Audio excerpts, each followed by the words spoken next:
बिस्मिल्लाहिर्रहमानिर्रहीम। अस्सलाम वालेकुम।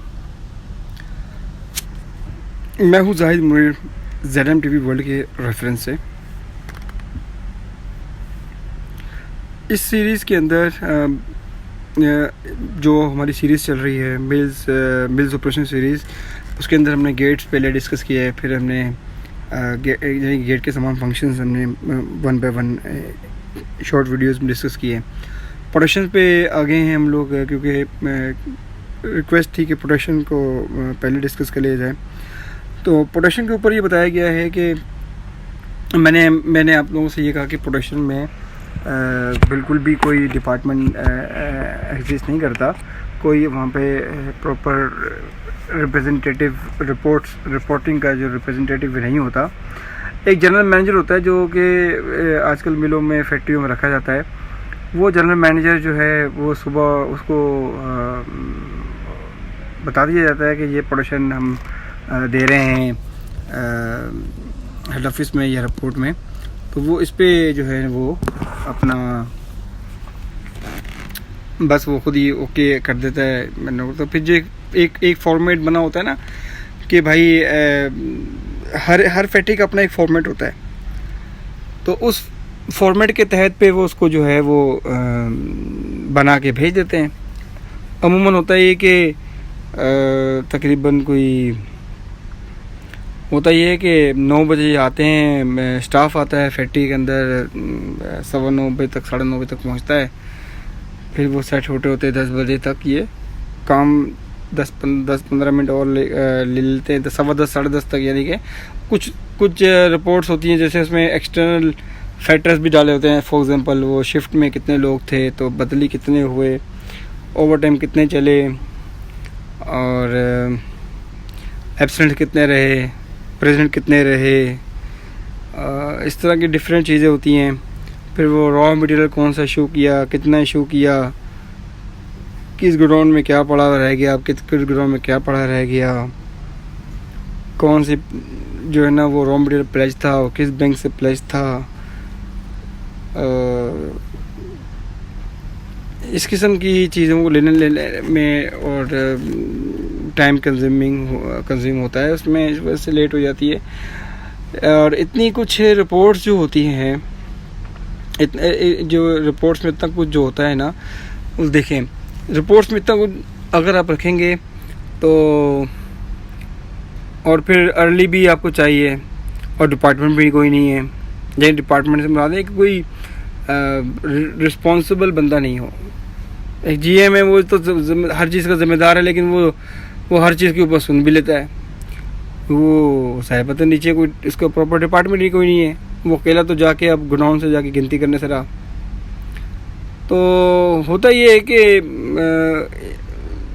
एडमिनिस्ट्रेशन डिपार्टमेंट के अंदर से कुछ फिगर्स जो है ना वो मंगवाई जाती हैं कि भाई रिपोर्ट देनी है, आप दें। फॉर एग्ज़ाम्पल अगर वो लेबर के हवाले से रिपोर्ट में डालना है, तो वो लेबर के हवाले से अगर रिपोर्ट में डालना है तो वो जो है ना वहाँ से डेटा लेगा। टाइम ऑफिस है उनके, और टाइम ऑफिस वाला जो है या HR डिपार्टमेंट कहीं जगह पर, तब उनको पता होता है कि ये इन्होंने सुबह हमसे डेटा लेना है। तो कभी वहाँ पे स्टाफ होता है, कभी नहीं होता। कब यानी जिस बंदे से उन्होंने कहा गया कि भाई मुझे ये आप डेली फिगर दे दिया करें, तो वो आए ही नहीं। अब कभी ऐसा होता है कि वो बोलता है कि जी कि यार ठहर जाओ, मैं ज़रा काम से आता हूँ, फिर देता हूँ आपको रिपोर्ट बनाकर। तो फिर हेड ऑफिस वाले जो है वहाँ पे जो डायरेक्टर्स आ चुके होते हैं या ऑनर आ चुके होते हैं उस टाइम तक, तो वो आते ही पूछते हैं कि भाई प्रोडक्शन की रिपोर्ट नहीं ईमेल आई है, या प्रोडक्शन रिपोर्ट नहीं बताई गई। तो उस टेंशन में, उस प्रेशर में अक्सर औक़ात ये जो फिगर्स होती हैं ना, ये डमी होती हैं या रिपीटेटिव होती हैं। तो आप इसको अगर आप कंफर्म करना चाहें तो अक्सर मिलों में जहाँ पर ये जो जिस तरह से मैं कह रहा हूँ वो हो रहा है, तो वो जो है इसको कर सकता है टैली, बिल्कुल कर सकता है। और आपको पता चल जाएगा कि ये सारी फिगर डमी है, अगर कोई रिलायबल पर्सन जो है इसको वो वेरीफाई करे। बहरहाल इन तमाम चीज़ों को जो रिपोर्ट्स होती हैं, वो रिपोर्ट्स क्यों होती हैं? रिपोर्ट्स इसलिए होती है ताकि उसको इंफॉर्मेशन मिल जाए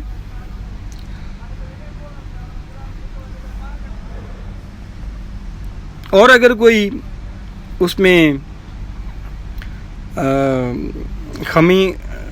कमी रह गई है, खामियां हैं, तो वो उसको ठीक किया जाए, इसीलिए रिपोर्ट होती है।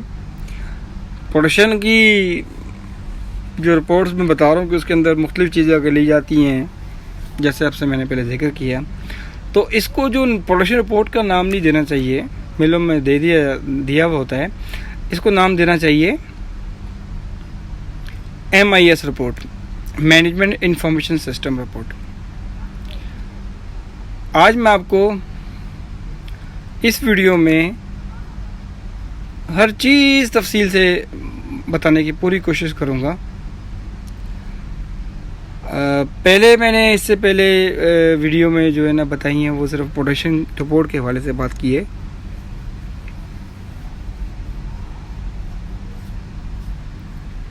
MIS रिपोर्ट नहीं होनी चाहिए, मतलब MIS रिपोर्ट की उसमें बात नहीं की, होनी चाहिए। MIS रिपोर्टें बहुत इंपॉर्टेंट है। MIS रिपोर्टें तो लाजमी होती हैं हर फैक्ट्री के अंदर। मैं आपको MIS रिपोर्टें जो हैं उसका भी मैं आपको बता दूंगा, एक आध वीडियो, 2 वीडियो से बना देते हैं। अभी जो फोकस है हमारा प्रोडक्शन की रिपोर्ट पे। प्रोडक्शन की रिपोर्ट्स जो है वो ये बताती है, जैसे मैंने पहले जिक्र किया, तो वो प्रोडक्शन की रिपोर्ट जो बताती है उसको, जैसे पहले जिक्र किया है मैंने, से मेरे पार्ट 2 और पार्ट 3 आप देखें, तो मैं अभी आपको दोबारा से इसका थोड़ा सा ब्रीफ कर देता हूँ। मैं शुरू ही से ये कह रहा हूँ कि ये प्रोडक्शन का जो डिपार्टमेंट है वो नहीं होता, और प्रोडक्शन का जो एनालिसिस नहीं होती, लिहाजा वहाँ पर प्रोडक्शन का डिपार्टमेंट बनाना चाहिए और एनालिसिस कराना चाहिए। थ्योरेटिकली मैं आपको आस्ता आस्ता ख़ुद से एक्सेल के अंदर आपको लाइव बता भी रहा हूँ, जो इससे 2 पिछली रिपोर्टों में मैंने बताया भी है। मेरी फिगर्स को ना लीजिएगा क्योंकि मैंने कैलकुलेशन नहीं की हुई। मैं कैलकुलेशन की पूरी क्लास आपको दूंगा, पूरे फॉर्मूले आपको सिखाऊंगा, हर चीज़ बताऊंगा, लेकिन मैंने कैलकुलेशन की कभी क्लास नहीं ले रहा। मैं आपको सिर्फ बता रहा हूँ कि प्रोडक्शन जो है वो उसकी रिपोर्ट कैसे बननी चाहिए और क्यों बननी चाहिए। जो प्रोडक्शन हमारी रिपोर्ट होती है, प्रोडक्शन रिपोर्ट का जो अंदर होता है हमारे हेड ऑफिस के थ्रू जो है ना टारगेट्स बनते हैं। टारगेट कैसे बनते हैं? फॉर एग्जांपल मार्केटिंग स्टाफ है, मार्केटिंग स्टाफ जो है वो बताता है कि जी हमें ये 2-3 काउंट जो है वो हमने स्टार्ट करने हैं, हमें अच्छा जो है ना इसकी वो मार्केट रेट मिल रहा है, उन्होंने परमिशन ले ली कि इस पर वर्किंग करनी है, तो फिर वो कॉस्टिंग वाले को बुलाकर इस पर कॉस्टिंग करते हैं, तो उनकी कॉस्टिंग कितनी आ रही है, और तभी तो पता चलेगा ना कि मार्जिन कितना आ रहा है। तो स्टार्ट तो यहाँ से होता है ना। कॉस्टिंग वाला जब कॉस्टिंग करेगा तो उसको वो पता होना चाहिए कि यार इस पे प्रोडक्शन कितनी आएगी। तो अमूमन फैक्ट्रियों के अंदर जो है वो प्रोडक्शन जो है वो आती है ऑन्स पर स्पिंडल में, ठीक है जी। फैक्ट्रियों में प्रोडक्शन आती है, स्पिनिंग की बात कर ली जाए तो ऑन्स पर स्पिंडल पर शिफ्ट, ये यूनिट होता है, इसके ऊपर बात की जाती है रिपोर्ट्स के अंदर। वैसे तो बैग्स फॉर्म में फिजिकली वहाँ पड़ी होती है, तो उसको कैलकुलेशन करके OPS में कन्वर्ट करते हैं। अब उसको जब पता होगा कॉस्टिंग वाले को भाई कि ये जो हमें अकाउंट शुरू करने हैं या जो मार्केटिंग वाले चाह रहे हैं कि चलाएं, वो उसकी कॉस्ट क्या आएगी, तो ज़्यादा से पहले इसको OPS पता होंगे तो कॉस्टिंग निकालेगा ना। तो OPS जो हैं वो कितने फैक्ट्री वाले दे सकते हैं, मैनेजर को बुलाना चाहिए, मैनेजर को बुला कर मीटिंग करनी चाहिए, ब्रेनस्टॉर्मिंग करनी चाहिए, सारे बैठ जाएं टेबल पे। तो जब वो सारे के सारे बैठेंगे, अब वो जैसे मैंने आपको पिछली वीडियो में बताया कि मैंने ये तो खुद प्रैक्टिकली खान बी रहमान स्नोगन टेक्सटाइल से सीखा है माशाल्लाह, बहुत टैलेंटेड बंदा है। पीठ पीछे तारीफ़ लाजमी करनी चाहिए। और एक अच्छी चीज़ है कि वो जब भी इस तरह से मार्केटिंग की तरफ से कोई रिक्वायरमेंट आती थी तो बुला लिया करता था। बुला लेने के बाद वो सारी मीटिंग होती थी। अब पता है कि फैक्ट्री के मैनेजर को भाई इसकी मशीन की कैपेसिटी क्या है, कितनी स्पीड मैक्सिमम चल सकती है। उस फैक्ट्री के मैनेजर को पता है कि भाई मेरी जो है ना ये अभी इस टाइम जो रॉ मटेरियल जो दे रहे हैं मुझे, या जो ये नया अकाउंट बना रहे हैं उसके लिए जो रॉ मटेरियल प्रोवाइड करेंगे, तो उसके थ्रू यानी कि ज़ाहिर बात है रॉ मटेरियल की बेस पे प्रोडक्शन आएगी ना, मशीनों के बेस पे प्रोडक्शन आएगी। तो उनकी फैक्ट्री के अंदर मशीनें किस टाइप की हैं, जैसे स्पिनिंग के अंदर हाई स्पीड मशीन अगर लेटेस्ट है तो आजकल 19-20 हज़ार स्पीड चलाना कोई मुश्किल काम नहीं है, सब चला रहे हैं 22-22 हज़ार तक 23 हज़ार तक चले गए हैं। और अगर वो उसमें रॉ मटेरियल भी टॉप क्लास का है, अच्छा है, अच्छी लेंथ वाला है, अच्छे स्ट्रेंथ का है, तो ज़ाहिर बात है उसमें ट्विस्ट भी कम रखेगा। ट्विस्ट जब कम रखेगा तो रिक्वायर्ड स्ट्रेंथ भी आ जाएगी और प्रोडक्शन भी अच्छी आ जाएगी, ज़्यादा आ जाएगी। तो उस हिसाब से वो टारगेट उसके बनाते हैं। तो उसको पता होता है फैक्ट्री मैनेजर को कि यार मैंने जो ना ये कितना इसमें टारगेट रखूँ, फैक्ट्री मैनेजर को पता होता है। लिहाजा फैक्ट्री मैनेजर जो है वो वहाँ पे आए और कॉस्टिंग वाले से बैठे।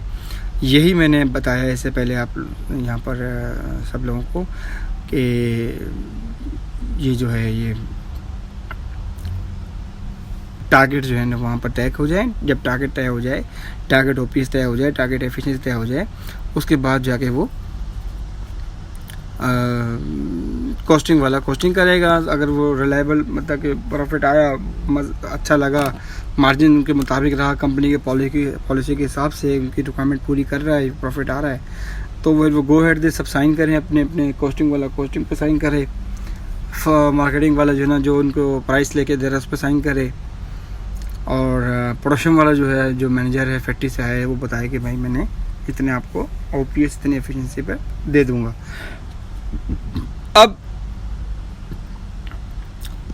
अब होता क्या है, होता ये है कि जनाब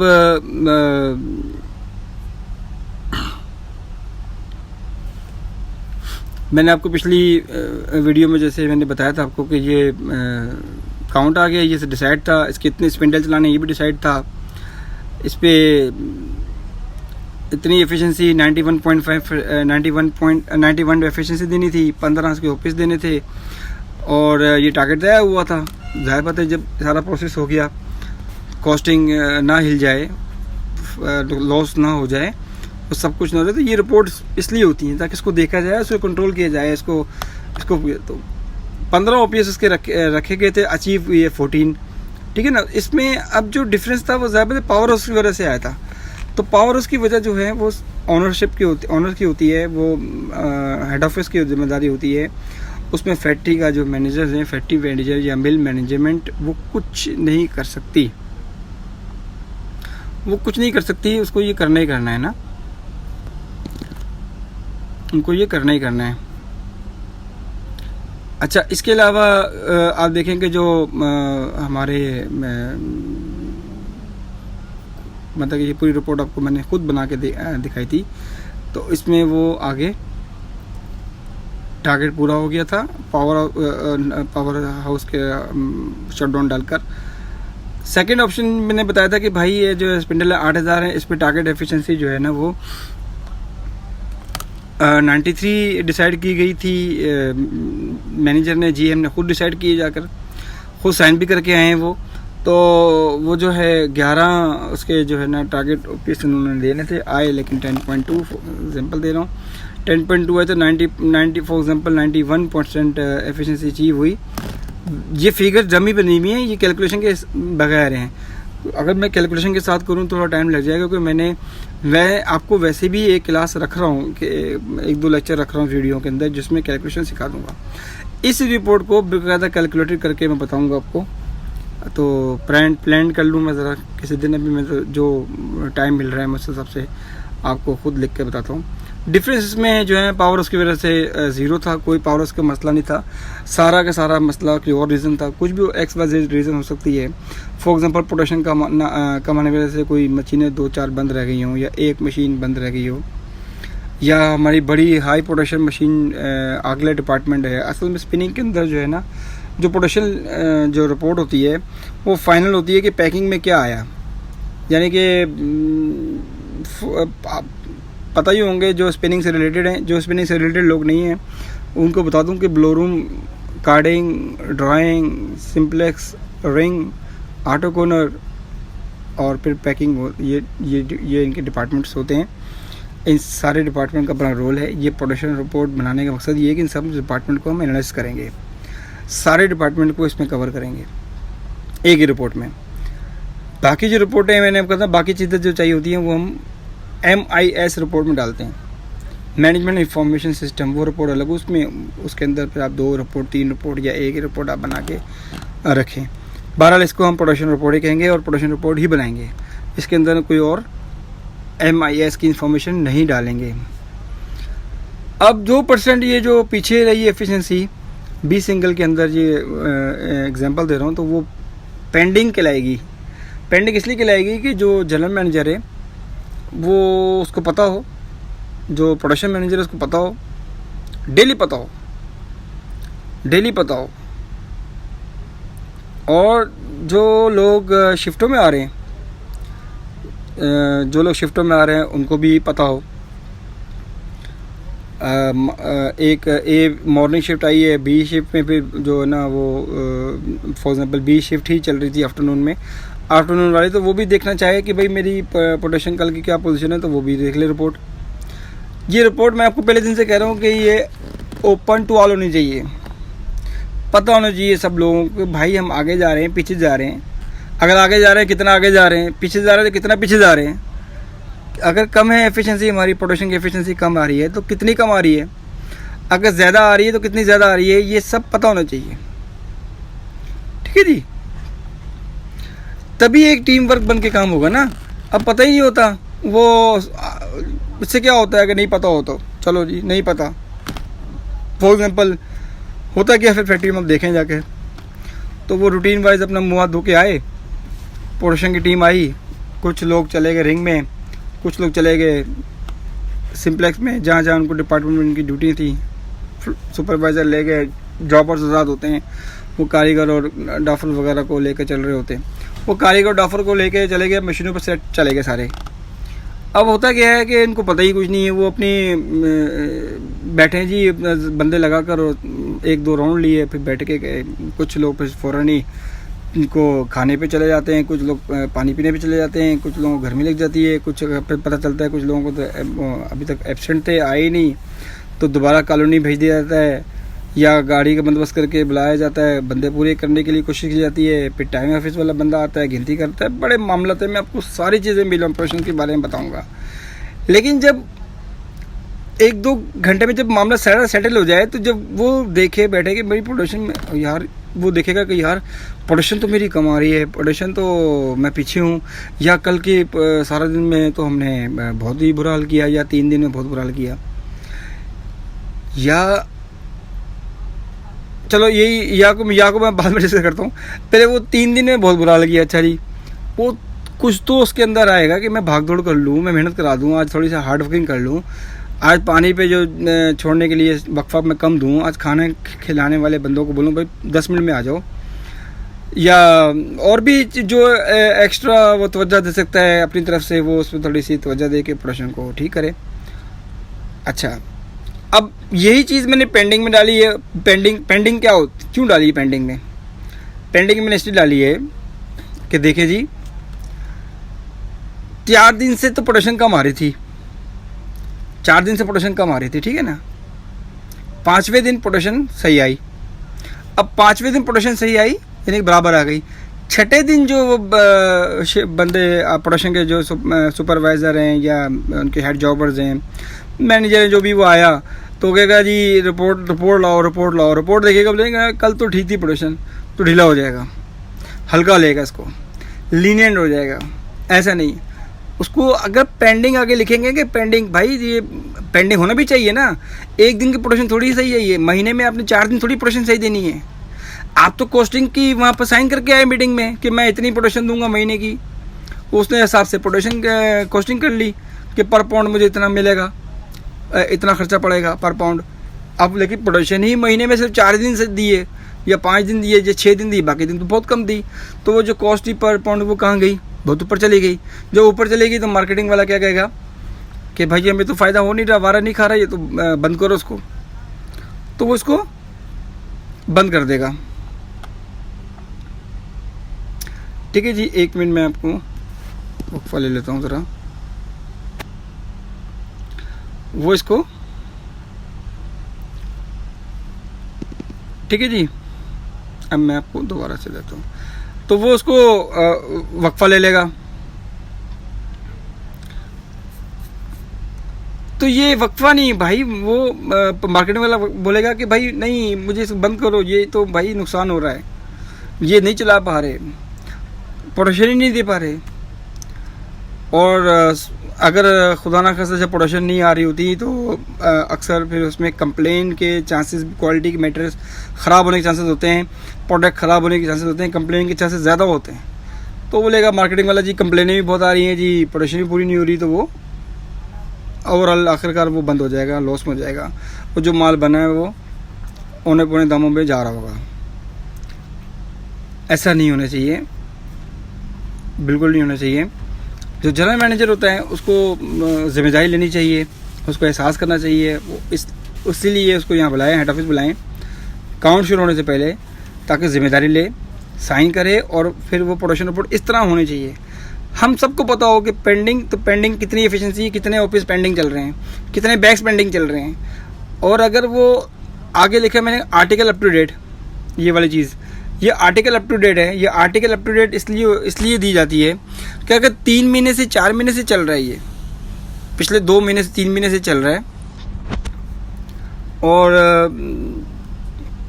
उसके बारे में समरी आ रही है कि जब से स्टार्ट है और ये कब से स्टार्ट है, ये लेबॉर्ट्री के अंदर जो है ना वो फाइल होती है कि ये इस वक्त से स्टार्ट है। तो वो और हेड ऑफिस में भी पता होता है कि इस वक्त से ये वाला काउंट, ये वाला लॉट नंबर या आर्टिकल, उसकी पूरी ज़्यादा तफसील लिखी होती है कि ये हमने इस पैसों में हमने तय किया था सेल करने का, इतनी कॉस्ट पे तय हुई थी, इतना ऑफिस में तय हुआ था, इसमें ये वाला रॉ मटेरियल इस रेशियो से इस्तेमाल होना था, तमाम चीज़ें होती हैं। और वो उसके वो यहाँ पर इसकी जो है ना वो अप टू डेट चीज़ें आ रही होती हैं कि पिछले 2-3 महीने से बैक ऊपर कितने जा रहे हैं या टारगेट से या नीचे कितने जा रहे हैं, यहाँ वो फिगर होती है। ये मिलों में होता ही नहीं है, ना ही मिलों में ये month to up to date हो रहा होता, ना ही पता चल रहा था बिहाइंड द टारगेट वगैरह। ये बहुत इंपॉर्टेंट है, मैंने आपको एग्जांपल दे दी है कि जब पता चलेगा लोगों के भाई हम तो टारगेट से बहुत पीछे हैं, हम टारगेट से बहुत पीछे हैं, टारगेट तो कल पूरा हो गया लेकिन ओवरऑल तो 4-5 दिन से टारगेट पीछे हमें पूरा करना है। इनको टाइम, मैंने ये भी कहा था कि इनको 1 हफ्ता टाइम दिया जाए, 10 दिन का टाइम दे दिया जाए ताकि टारगेट पूरा करें। तो ये कहने का मकसद है कि लिहाजा मेरे दोस्तों, व्यूअर्स, वॉचर्स, जो ये देख रहे हैं या लर्नर्स नए आने वाले हैं या मुस्तकबिल के जीएम में बनने वाले हैं या जो ऑनर्स हैं जो इसको देख रहे हैं, सुन रहे हैं, तो खुदारा वो अपनी रिपोर्ट को समझें, इसको इम्प्लीमेंट करें और इसको 1 महीना 2 महीना इम्प्लीमेंट तो करके देखें। इंशाल्लाह आपको पता चलेगा कि बिल्कुल सही कहा जाहिद मुनीर ने, बिल्कुल सही कहा। और ये प्रैक्टिस मैं आपको स्नोरगन टेक्सटाइल में खुद देख के आ रहा हूँ। खान बी रहमान लिखे गूगल में जाके, स्नोरगन टेक्सटाइल मिल बांग्लादेश, स्नोरगन बरेसाल बांग्लादेश, खान बी रहमान, आ जाएगा, फ़ोन करें, बात करें। वैसे ज़रूरत क्या है, इसको देख के इम्प्लीमेंट करें।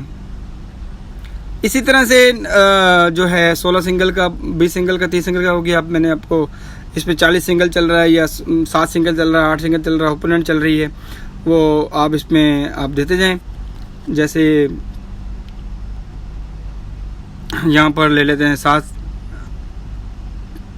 सिंगल वीविंग कार्डेड का था, ओपन एंड, ठीक है जी। और इसमें आया जी 12 सिंगल काउंट आ रहा है, और हौजरी का आ रहा है, ये भी कार्डेड है और रिंग है। इस तरह के आप इसमें जो भी आर्टिकल चला रहे हैं वो सब आप लिखें। नीचे एवरेज लिखें। अब एवरेज क्यों होता है, टोटल लिखें, आप सब कुछ लिखें, वो आप इसमें मैं डाल ही देता हूँ। चलो टोटल भी, टोटल यहाँ पर स्पिंडल टोटल आ जाएंगे, यहाँ पर एफिशिएंसी वो इसकी बैग्स, अगर यहाँ पे बैग्स का कॉलम है, फॉर एग्जांपल यहाँ पर कोई बैग का कॉलम भी डाल दें ताकि कुछ बैग्स भी तो पता चलें। यहाँ पर जैसे फॉर एग्जांपल यहाँ पर वो बैग्स हैं, ठीक है, यहाँ पर डाल देते हैं बैग्स। अब बैग्स हैं वो जो भी आए यहाँ पर बैग जो है ना, वो यहाँ पर आप इनका टोटल कर लें, सबका बैग का टोटल। तो नीचे एवरेज लाजमी है। एवरेज लाजमी है। एवरेज क्या चीज़ है, एवरेज के अंदर ये इसमें ये वाला टोटल ऊपर आ जाएगा, ये जो टोटल वाली जगह पे आएगा। यहाँ पे इसको ख़त्म कर दें। काउंट एवरेज बहुत ज़रूरी है, जितने भी काउंट चलें, लेकिन आप इसको रखें बेहतर है। मैंने अपनी प्रैक्टिकल लाइफ में भी देखा है कि रिंग को आप अलग रखें, ओपन एंड वाला अलग रखें। रिंग एक टाइप यानी कि एक प्रोसेस टाइप है, उसको अलग रखें।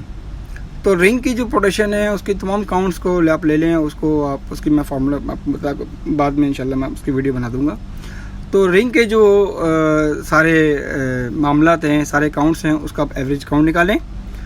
एवरेज काउंट निकालने के बाद बी सिंगल के जैसे फॉर एग्जांपल बी सिंगल का जो आपको पता है कि बी सिंगल में तकरीबन 11 ऑन्स जो है ना वीविंग के स्टैंडर्ड हैं, या आपने क्या स्टैंडर्ड रखे हुए हैं अपनी मिल में, वो थोड़ा बहुत 19-20 तो चल जाता है। वो आपने रखे हुए हैं 10.5 रखे हुए हैं, या आपने रखे हुए हैं 11.25 रखे हुए हैं, या 11.5 रखे हुए हैं, ठीक है नहीं। 10 सिंगल वीविंग की वो आपकी बात कर रही आ रही है कॉटन की, तो उसमें आपने रखे हुए हैं।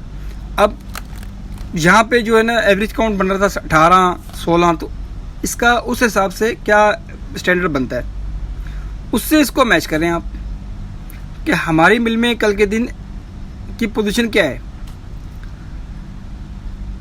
वो रखें। अच्छा, कई जगह पर ना फिगर्स को, कई जगह पर मैं को बता दूं कि मिल का नाम नहीं लेते, बहरहाल एक जगह पर सिंगल ओपीएस भी काउंट होता था, यानी काउंट को ओपीएस से मल्टीप्लाई कर देते थे, सिंगल ओपीएस।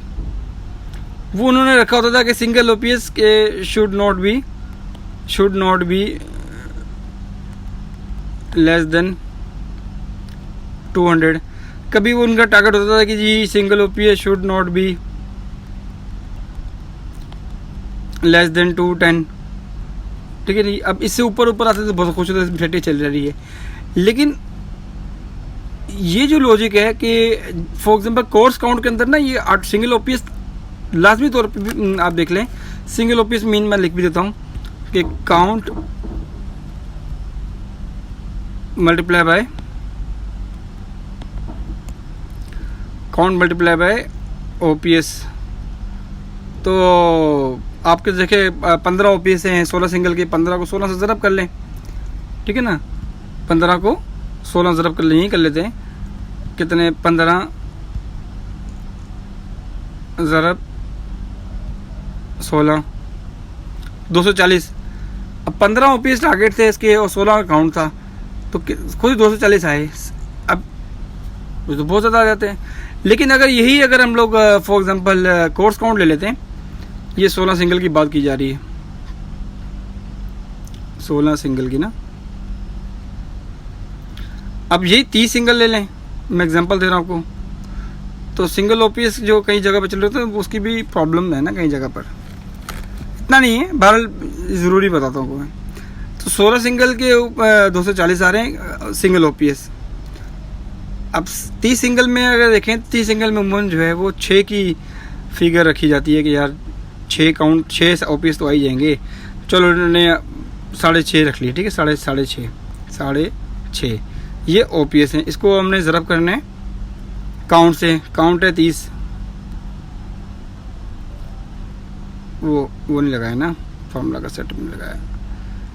फार्मूला का सेटअप लगाते हैं 6.5 मल्टीप्लाई बाय 30, तो 195। अब यहाँ लिखा हुआ है यानी कि इसमें 6.5 अच्छे 30 सिंगल वीविंग वार्पिंग के जो है कार्टन में कार्डेड में 6.5 जो है ना ऑन्सिस या ओपीएस जिसे कह लें, वो अच्छी चीज़ है, अच्छे हैं, बुरे नहीं हैं। इससे ऊपर पर 7.7 6.5 बहुत अच्छे ओपीएस हैं मैं समझता हूँ। उसको अगर सिंगल ओपीएस निकाला जाए तो ये तो 195 आ रहा है। तो ऐसा नहीं है, इसकी जो आपको स्टैंडर्ड चाहिए ना कि जो एवरेज हमारी काउंट हमने जो आया फॉर एग्जाम्पल एवरेज काउंट सारों का मिलाकर ये वाला जो सारा एवरेज इन सबका एवरेज काउंट जो आया है वो फॉर एग्जाम्पल 19 आया हुआ है। 19 का क्या बनता है, तो कई जगह पर सिंगल ओपीएस लेते हैं ना, तो मैं कह रहा हूँ कि सिंगल ओपीएस ठीक है, लेकिन बट जब काउंट आपका कोर्स होता है तो सिंगल ओपीएस अच्छे बहुत अच्छे ऊपर चले जाते हैं। लेकिन काउंट जब आपका course regardless of the target OPS 15 थे, बहुत अच्छे ओपीएस थे, 15 ओपीएस 16 सिंगल के, और वो आए और सिंगल ओपीएस कितना 240 भी चला गया। इसी तरह 6.5 जो है ना वो 30 सिंगल का जो है ना टारगेट ओपीएस कितना है जनाब 6.5 है 30 सिंगल का, ठीक है। उसका सिंगल ओपीएस कहाँ आ गया 195, तो ये बहुत ही बुरा है 195 बस, 195 बस नहीं, ऐसा नहीं है। तो या तो इसको आप रेंज रखें, जिन फैक्ट्रियों में ये सिंगल ओपीएस चल रहा है वो रेंज रखें फिर कि भाई इस काउंट से लेके इस काउंट तक के सिंगल ओपीएस की जो हमारी स्टैंडर्ड है वो 200 से नीचे ना हो, या इस काउंट से लेके इस काउंट तक की जो हमारे सिंगल ओपीएस हैं उसकी इससे नीचे ना हो। तो ये भी एक वो है स्टैंडर्ड नोट करने का पैरामीटर है, ठीक है ना, स्टैंडर्ड नोट करने का ये भी एक पैरामीटर है। इसको अब हम यहाँ डिलीट करते हैं क्योंकि अगले जा रहे थे। ये मामला ऐसा है जो प्रोडक्शन होती है उसको तफसील से बताना। बहरहाल मैंने आपको पहले बता दिया कि ये पेंडिंग और जो up to date month up to date article up to date ये बहुत ज़रूरी है। टारगेट जो है वो ओपीएस और टारगेट एफिशिएंसी को लाना बहुत ज़रूरी है, ये भी मैंने बता दिया कि उसके बाद टोटल करना, एवरेज निकालना बहुत ज़रूरी है। ये जो एवरेज है इसको आप लें, बहुत ज़रूरी है एवरेज निकालना, ठीक है जी। इसको बोल्ड कर दिया मैंने ताकि ये आप लोगों को पता चले कि ये बहुत इम्पोर्टेंट है। अच्छा, इसके हिसाब से इसकी एफिशिएंसी कितनी बनी, कितना इसको ओपीएस निकाला और टारगेट क्या बनता था।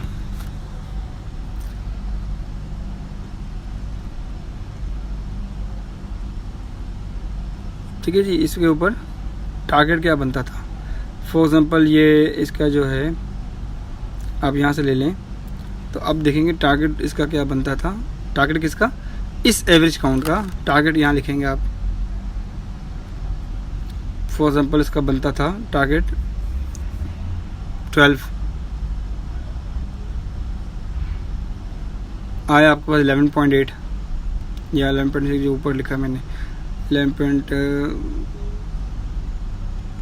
जैसे फॉर एग्जाम्पल ये आया है तो कमी है, आपको पता चलेगा आपकी प्रोग्रेस सही नहीं चल रही। रिपोर्ट देख के सबको पता चलेगा, जो भी इसमें इन्वॉल्व हैं, जो प्रोडक्शन वाले हैं, जो सुपरवाइज़र्स हैं, या जो पूछगछ करने वाला जो मैनेजर है ऊपर बैठा हुआ है जेएम, या हिंट देने वाला जो भी है वो उसको पता चलेगा। ऊपर हेड ऑफिस में पता चलेगा, मार्केटिंग वाले को पता चलेगा, कॉस्टिंग वाले को पता चलेगा। तो ये विजिबल होना चाहिए ताकि सारी टीम बैठकर इसके ऊपर वर्किंग करे। अच्छा, मैं आपको बता दूं अब कि ये जो सेशन थोड़ा सा ऊपर चला गया है, तो मैं आपको अब नेक्स्ट क्लास में बता दूंगा कि नेक्स्ट इसके ऊपर अब क्या किया जाए ना, या जितना ही काफ़ी है, क्योंकि ज़रा थोड़ी थकावट है। मैं चाह रहा हूँ जल्दी जल्दी इसको कवर करूँ, लेकिन मेरे सेशन आप स्टडी साथ रहिएगा, आपको बहुत इसमें बेनिफिट मिलेगा।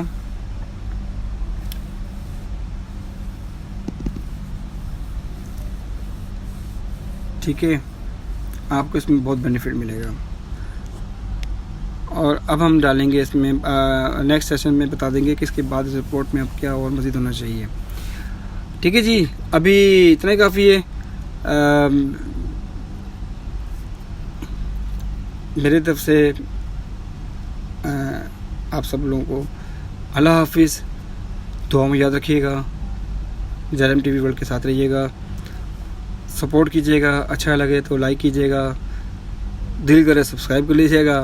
अगर आपने सीखना है तो सब्सक्राइब कर लीजिए ताकि, और बेल आइकॉन प्रेस कर दीजिए ताकि आपको पता चले कि नेक्स्ट वीडियो आ चुकी है। ठीक है जी, अल्लाह हाफिज़। पाकिस्तान जिंदाबाद। Subscribe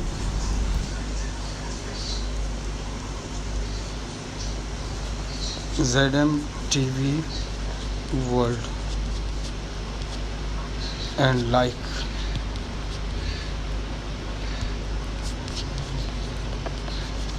Thanks to all of you.